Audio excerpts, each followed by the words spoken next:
तकरीबन 3 दिनों से यहाँ पर 2 स्टूडेंट्स की जबरी गुमशुदगी के खिलाफ कैंप लगा था। इनके मुतालिबात नहीं सुने गए। फिर फैमिलीज ने डिसाइड किया कि वो सिंध असेंबली के सामने आएंगे। तो इसी पर जो है पुलिस ने दफा 144 का बहाना बनाकर तमाम मुजाहिरीन को जिस तरीके से मारना, घसीटना, लाठीचार्ज और प्रेग्नेंट खवातीन को वो उन्होंने धक्के मारे हैं। हमारे जो है लड़कियों के सरों से दुपट्टे तक छीने गए हैं। उनके पाँव में जूते तक नहीं हुए। मेरे अपने पाँव में जूते नहीं। नमस्कार, जय हिंद दोस्तों। बलूचिस्तान के 2 स्टूडेंट यूनियन के लीडर्स जो स्टूडेंट थे, पिछले 4 हफ्तों से सिंध के पुलिस द्वारा गायब करा दिए गए थे। अब उनके परिजन धरना देने आए तो उनके साथ करीब 5,000 बलूच छात्र भी साथ देने आए। उनमें से अधिकतर महिलाएं थी।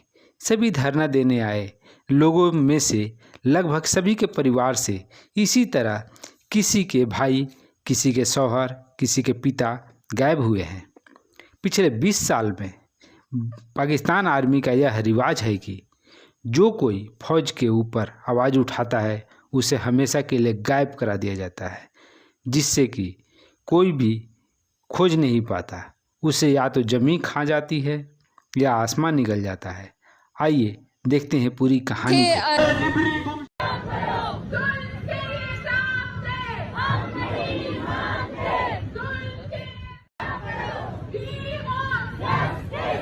पुलिस ने उन पर तशद्दुद का निशाना बनाया, जिसमें न सिर्फ नौजवानों बल्कि खवातीन को भी तशद्दुद का सामना करना पड़ा।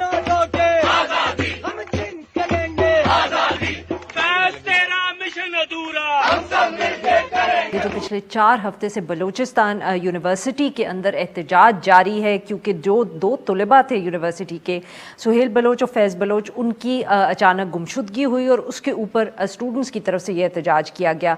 हुकूमत ने इसके ऊपर एक पार्लियामेंट्री कमेटी भी तश्कील दी थी, मगर अभी तक कोई हतमी हल जो है वो नहीं निकल पाया है और ना ही उन बच्चों का पता चला है। और इस वक्त ये इतला आ रही है कि बिल्कुल यूनिवर्सिटी के अंदर कोई पढ़ाई नहीं हो रही लापता है। इस हवाले से हमारी जो तलबा तंजीमें हैं और बलूचिस्तान यूनिवर्सिटी के जितने भी तालिब इल्म हैं, उन्होंने पिछले 16 दिनों से यूनिवर्सिटी के गेट के सामने धरना दिया हुआ है और इन सर्द रातों में वहाँ पे बैठे हुए हैं। लेकिन एहतजाजी धरना पिछले 16 दिनों से जारी है। हुकूमत की जानिब से किसी किस्म की संजीदगी अभी तक दिखाई नहीं दी गई और ना ही हमें किसी किस्म का कोई खास रेस्पॉन्स दिया गया।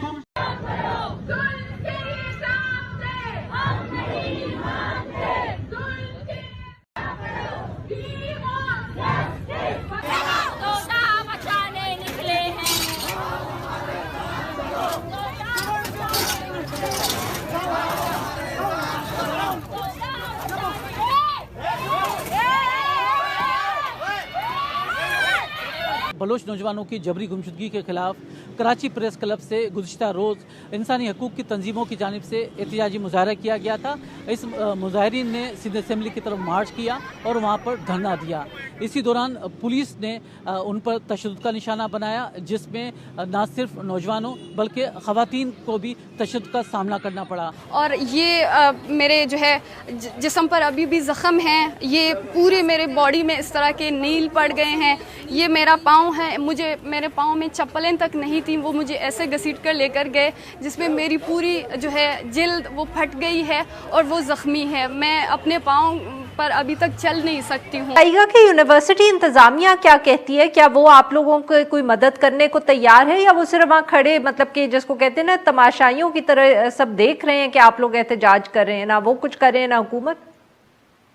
तो यूनिवर्सिटी इंतजामिया की जानिब से खातिर का रेस्पॉन्स न देने की वजह से हमने यूनिवर्सिटी गेट बंद किया। तो यूनिवर्सिटी गेट बंद करने के बाद भी इंतजामिया जो यूनिवर्सिटी के वीसी हैं, उनकी जानिब से हमें धमकियां दी गई कि जो जिस तरीके से पहले जब तालिब इल्म लापता हुए हैं, इस तरीके से आपको भी लापता किया जाएगा। तो इस तरह की धमकी अमेज रवैया इख्तियार किया गया। जैसा कि आपने देखा कि कराची में एक बहुत ही brutal act of police brutality हुआ, जिसके अंदर सिंध पुलिस ने तशद्दुद फोर्स का जो है इस्तेमाल किया निहत्ते प्रोटेस्टर्स के ऊपर, जो कि अपना पीसफुल प्रोटेस्ट कर रहे थे। वो प्रोटेस्टर्स बलोच थे पाकिस्तान के, जो कि जबरी गुमशुदगी के जो विक्टिम्स हैं उनकी फैमिलीज थी, जो कि खुद भी विक्टिम्स हैं। लॉ इंटरनेशनल इंटरनेशनल लॉ के मुताबिक, और वो लोग वहां बैठे थे 2 स्टूडेंट्स के रिलीज के लिए। हम उस वक्त लाइव खुद करना चाहते थे नया दौर से, और उतनी देर में मैसेज आया कि फवाद जो हैं कि वो अरेस्ट हो गए। अब हमने उसके बाद वीडियोस देखी और उसमें जो है वो बैटन चार्ज देखा, तशद्दुद देखा, और उसके बाद सिंध गवर्नमेंट के जो है हीले बहाने देखे कि वो जो है वो कोई दफा 144 लगी हुई थी। मगर how did that excuse brutality, और how did that justify brutality? तकरीबन 3 दिनों से यहाँ पर 2 स्टूडेंट्स की जबरी गुमशुदगी के खिलाफ कैंप लगा था। इनके मुतालिबात नहीं सुने गए। फिर फैमिलीज ने डिसाइड किया कि वो सिंध असेंबली के सामने आएंगे। तो इसी पर जो है पुलिस ने दफा 144 का बहाना बनाकर तमाम मुजाहिरीन को जिस तरीके से मारना, घसीटना, लाठीचार्ज और प्रेग्नेंट खवातीन को वो उन्होंने धक्के मारे हैं। हमारे जो है लड़कियों के सरों से दुपट्टे तक छीने गए हैं, उनके पाँव में जूते तक नहीं हुए। मेरे अपने पाँव में जूते नहीं थे। ये पहली दफा नहीं हुआ है, इससे पहले भी 20 दिन पहले भी हमें जो है इसी सेक्शन के तहत हमें उठाया गया। इसी तरह हमें हरासा करके, हमें तशद्दुद करके इसी पुलिस स्टेशन लेकर आए जो इस वक्त मैं मौजूद हूँ। मेरी इवन छोटी बहन जो है महलब है, उसको मेरे आंखों के सामने इन्होंने अपने ऑफिस के अंदर थप्पड़े मारी है। मुझे जो सबसे ज्यादा हर्ट हुई है वो मेरी छोटी बहन के उन थप्पड़ों पर हुई है।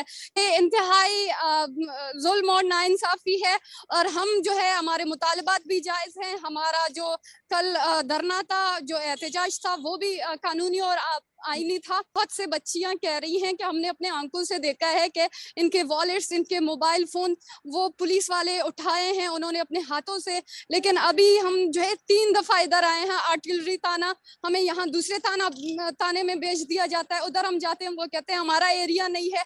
तकरीबन 2 घंटों से हम इसी तरह जलील और ख्वार हो रहे हैं। सिर्फ ये हम कह रहे हैं कि आप इसके खिलाफ FIR काटें, ताकि ऐसा ना हो कि आप जिन जो है बच्चों के मोबाइल फोन गायब हैं और उस सिम नंबर पे कोई जो है एक्टिविटी गलत हो, और मैं समझ रही थी कि हमें ब्लैकमेल कर रहे हैं।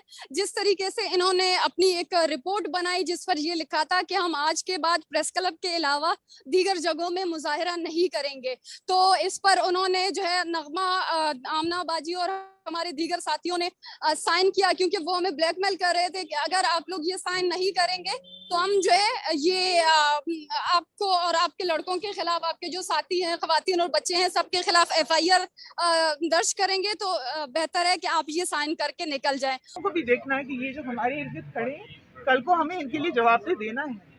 कल को हमसे पूछा जाएगा कि तुम्हारे अंदर थे, मातहत थे, तो इनके लिए तुमने क्या किया।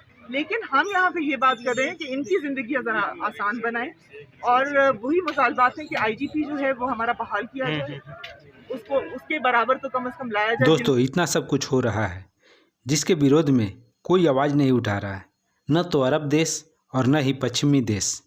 दोस्तों, फिर मिलेंगे एक नए वीडियो लेकर। तब तक के लिए खुश रहिए और मस्त रहिए।